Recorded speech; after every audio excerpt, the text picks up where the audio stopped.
इस धरती पर इंसानों का इतिहास कुछ लाख साल पुराना ही है, लेकिन इसके बावजूद हम प्राचीन समय में रहने वाली सभ्यताओं के बारे में ज्यादा जानकारी प्राप्त नहीं कर पाए हैं। खासतौर से माया सभ्यता हम आधुनिक इंसानों के लिए काफी रहस्यमयी है, जिसने लंबे समय से वैज्ञानिकों को उलझा कर रखा है। इस सभ्यता से जुड़े जो सबूत मिलते हैं, उससे पता चलता है कि माया सभ्यता के लोग भविष्य देखने में सक्षम थे, लेकिन आखिर कैसे? माया सभ्यता का रहस्य। पृथ्वी की प्राचीन सभ्यताएं समय समय पर अपनी मौजूदगी के सबूत देती हैं, जिन्हें धरती से खोदे गए अवशेषों के जरिए खोजा जाता है। माया सभ्यता को मेक्सिको की सबसे अहम सभ्यता में एक माना जाता है, जिसकी शुरुआत 1500 ईसा पूर्व के दौरान हुई थी। वहीं 250 ईसा पूर्व से 900 ईसा पूर्व के दौरान माया सभ्यता के लोगों ने काफी विकास किया था, जिनके द्वारा बनाए गए चित्र, शिलालेख और पिरामिड आज भी अपने अस्तित्व को बरकरार रखे हुए हैं। इस सभ्यता से ताल्लुक रखने वाले लोग खगोल शास्त्र, मैथ्स और काल चक्र में काफी यकीन करते थे, जिसका पता उनके बनाए गए चित्रों से लगता है। मेक्सिको में चिचेन इत्जा को माया सभ्यता के लोगों का अहम शहर माना जाता है, जो उस वक्त पूरे मेक्सिको का केंद्र हुआ करता था। वर्तमान समय में इस शहर को यूनेस्को ने विश्व धरोहर के रूप में संरक्षित किया है, जहां एल कैस्टिलो नाम का पिरामिड बेहद आकर्षक और अद्भुत है। आमतौर पर मिस्र में पिरामिड के ऊपर चढ़ने पर मनाही होती है, लेकिन माया सभ्यता के लोगों के बनाए गए पिरामिड में पर्यटकों को चढ़ाई करने की इजाजत थी और वो इसके ऊपर चढ़कर तस्वीरें क्लिक करवाते थे। हालांकि कुछ साल पहले इस पिरामिड के ऊपर चढ़ाई करने पर रोक लगा दी थी, क्योंकि पर्यटकों के भार की वजह से पिरामिड कमजोर हो रहा था और उसके टूटने का खतरा बढ़ गया था।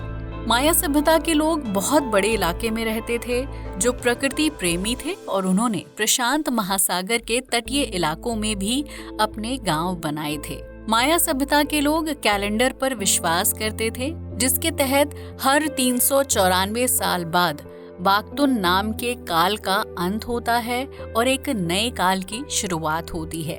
बागतुन काल के अंत को धरती पर रहने वाले लोगों के जीवन का अंत भी माना जाता था, जिसके बाद धरती पर एक बार फिर इंसानी सभ्यता की शुरुआत होती थी।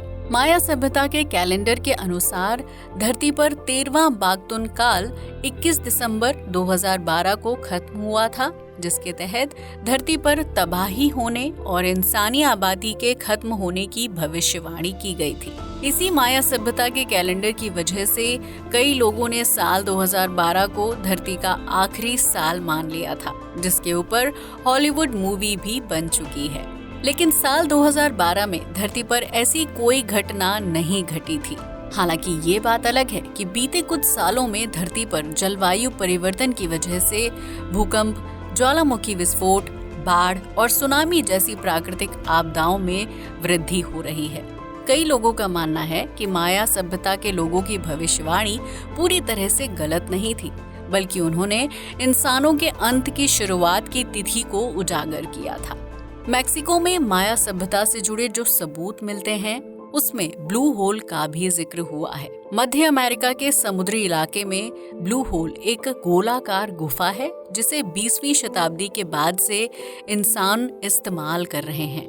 ये एक 318 मीटर एरिया में फैला बड़ा गोल गड्ढा है, जिसकी गहराई 125 मीटर के आसपास है। इस गड्ढे को ग्रेट ब्लू होल के नाम से जाना जाता है, जिसका आकार बिल्कुल मछली की आंख से मिलता जुलता है। वर्तमान समय में ये ब्लू होल मछुआरों और गोताखोरों के लिए किसी एडवेंचर प्लेस से कम नहीं है, जहां साल भर लोगों का आना जाना लगा रहता है। लेकिन इतिहासकारों की माने तो इस ब्लू होल का रिश्ता माया सभ्यता से जुड़ा हुआ है, जिसका इस्तेमाल उस दौर के लोग अपनी पानी की जरूरतों को पूरा करने के लिए किया करते थे।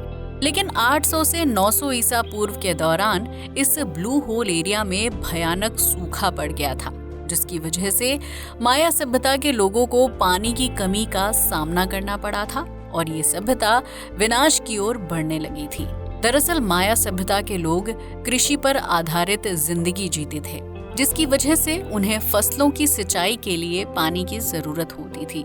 माया सभ्यता को रहस्यमय माने जाने की सबसे मुख्य वजह उनका मायासुर के साथ रिश्ता माना जाता है, जिसे प्राचीन साउथ अमेरिका के जनक के रूप में जाना जाता है। कहा जाता है कि मायासुर ही इस सभ्यता के लोगों को जानकारी देता था, जिसके दम पर वो लोग अलग अलग चित्र और खगोल ज्ञान को अर्जित करते थे।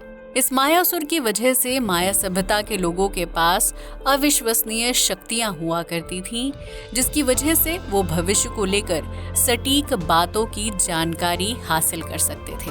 अमेरिका के खंडहर और प्राचीन जगहों में माया सभ्यता के लोगों द्वारा बनाए गए चित्र और मूर्ति देखने को मिलती हैं, जो इस बात की तरफ इशारा करती हैं कि वो लोग मायासुर को अपना ईश्वर मानते थे। कई इतिहासकारों का मानना है कि माया सभ्यता के लोगों का संबंध भारत और भारतीय लोगों से था, क्योंकि अमेरिका में भगवान शिव और नरसिंह समेत कई हिंदू देवी देवताओं की मूर्तियां और शिलालेख देखने को मिलते हैं। ये लोग पीले रंग का स्वास्तिक भी बनाते थे, लेकिन इतिहासकार इस बात का पता नहीं लगा पाए हैं कि माया सभ्यता के लोगों का भारतीय नागरिकों और देवताओं से क्या रिलेशन था। माया सभ्यता के लोगों ने ऐसे ऐसे चित्र और शिलालेख बनाए थे जो भविष्य की टेक्नोलॉजी को दर्शाने का काम करते थे।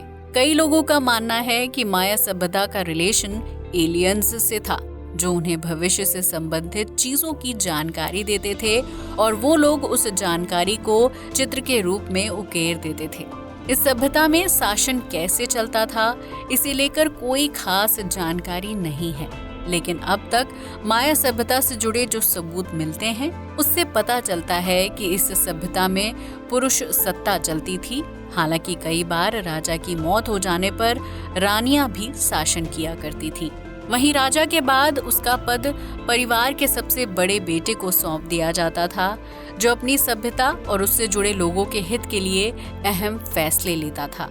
इस सभ्यता के लोगों का मानना था कि राजा का बहादुर और निडर होना जरूरी है, ताकि अगर नगर पर कभी कोई संकट आए तो राजा उस संकट का सामना कर सके।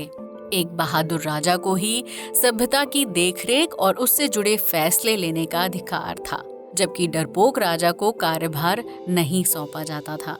इतिहासकारों की माने तो माया सभ्यता के लोग बहुत ही धार्मिक हुआ करते थे, लिहाजा जब कोई राजा पहली बार अपनी गद्दी पर बैठता था तो उसके सम्मान और ईश्वर को खुश करने के लिए मानव बलि दी जाती थी। इसके लिए सबसे पहले एक बड़ा अनुष्ठान और पूजा करवाई जाती थी, जिसके बाद राजा का अभिषेक किया जाता था और फिर किसी इंसान की बलि देकर ईश्वर को प्रसन्न किया जाता था। माया सभ्यता में राजा एक भव्य और खूबसूरत महल में अपने परिवार के साथ रहता था, जिसकी सेवा में कई नौकर चाकर रहते थे। इसके अलावा राजा और उसके परिवार शाही दिखने के लिए बेहतरीन वस्त्र और गहने पहनते थे, जिससे माया सभ्यता की चर्चा दूर दूर तक होती थी। लेकिन इतनी अच्छी और समृद्ध सभ्यता का सूखे की वजह से पतन हो जाना थोड़ा अटपटा लगता है। इतिहासकारों ने माया सभ्यता के खत्म होने की असल वजह खोजने की बहुत कोशिश की, लेकिन उन्हें इसका सही जवाब अब तक नहीं मिल पाया है। वहीं कुछ लोगों का ये मानना है कि अगर माया सभ्यता के लोग भविष्य देख सकते थे तो उन्हें अपने विनाश के बारे में पहले से जानकारी क्यों नहीं थी। क्या ये सभ्यता सच में रहस्यमय थी, या फिर इतिहासकारों और पुरातत्वविदों की आधी जानकारी प्राप्त करने की वजह से माया सभ्यता रहस्यमय लगती है। खैर, धरती पर सिर्फ माया सभ्यता ही सबसे रहस्यमय नहीं है, बल्कि भारत की सिंधु घाटी सभ्यता को भी बहुत असामान्य माना जाता है। जमीन में खुदाई के दौरान इन सभ्यताओं की समृद्धि और जीवन शैली से जुड़ी कई जानकारियां मिलती हैं, लेकिन इन सभ्यताओं का अंत कैसे हुआ और इनके बसे बसाए शहरों और नगर कैसे उजड़ गए थे, ये आज भी एक अनसुलझी पहेली की तरह शोधकर्ताओं के लिए मुश्किल बना हुआ है।